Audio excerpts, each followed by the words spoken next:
목적 없는 절차, 절차 없는 목적. 한 주간을 돌아보는 행복의 시간, 속초장로교회 우종범 목사입니다. 참으로 불편합니다. 못 가진 자들 때문이 아니라 가진 자들 때문에 불편합니다. 못 배우고 서러운 사람들 때문이 아니라 배웠다는 사람들 때문에 불편합니다. 평범한 보통 사람들 때문이 아니라 평범한 사람들에 의해 뽑힌 사람들 때문에 불편합니다. 요즘처럼 불편한 시기가 있었을까요? 남들이 가지지 못한 것을 가진 소수가 평범한 다수를 불편하게 하는 시대를 살아가고 있네요. 시대의 불편함을 살아가며 참으로 많은 것을 생각하게 하고 기도하게 합니다. 불편함은 싫지만 불편함을 통해 깨닫는 것들에 대한 감사의 마음 또한 품게 되니 그것 또한 감사할 뿐입니다. 인간이 살아가는 삶에는 목적이 중요합니다. 목적이 분명하지 않으니 불편해지는 것이죠. 또한 목적이 분명하더라도 절차가 필요합니다. 목적이 분명해서 의심할 이유조차 없이 모든 사람이 공감을 할지라도 목적에 맞는 절차가 없다면 그 목적의 의미는 금방 무너지고 맙니다. 목적이 없는 권한과 절차를 무시한 결단은 결국 많은 사람을 불편하게 만들 뿐입니다. 그리고 이 사회에 선한 영향력을 끼치지 못합니다. 지금의 상황이 그런 상황이 아닐까요?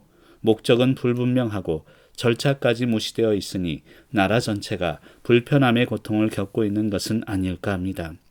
시대의 불편함을 바라보는 여러분의 시각은 어떠한가요? 지금의 불편함은 한 개인으로부터 시작되었지만 한 개인만의 책임은 아닙니다.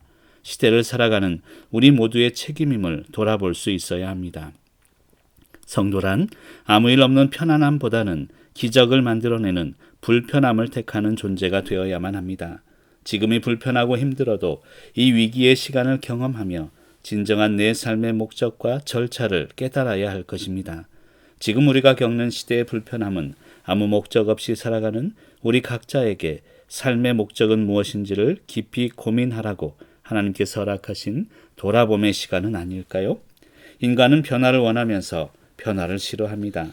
늦잠 자는 자신에게 내일은 꼭 일찍 일어나야지 결단하면서도 깨우는 부모님에게 짜증을 내곤 합니다. 인간은 변화를 싫어하는 게 아닙니다. 누군가에게 변화를 강요받는 게 싫은 것입니다. 공정과 상식을 외치면서도 공정을 위해 불공정한 방법을 강요합니다. 상식을 세운다면서도 비상식적인 일들로 가득한 것이 우리 인간의 삶이며 우리 안에 존재하는 죄성의 결과입니다.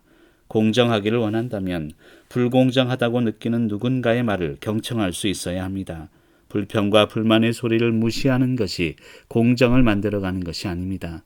오히려 불평과 불만의 소리 속에서 진심의 마음을 들을 수 있어야 합니다.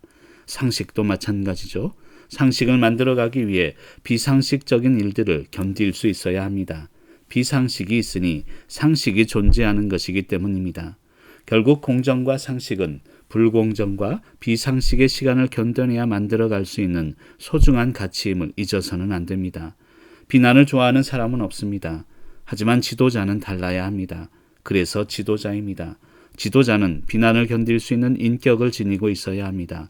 비난 속에 감정을 드러내는 것이 아니라 자신을 돌아볼 수 있어야 합니다. 그리고 주변을 돌아보아야 합니다. 지도자를 향한 비난은 결국 공동체의 아픔을 향한 기대와 소망의 소리이기 때문입니다. 성도의 삶 또한 마찬가지입니다. 성도는 세상의 어둠을 변화시켜 나가는 영적 지도자들이기 때문입니다. 시대의 아픔을 보며 누군가를 비난하기보다 나 자신을 먼저 돌아보며 진정한 삶의 목적을 발견하고 그 목적에 맞는 나만의 삶의 절차를 하나하나 차근차근 살아가시길 간절히 소망합니다. 성도의 목적은 오직 예수 그리스도이며 절차는 오직 하나님의 뜻임을 잊지 마시길 소망합니다.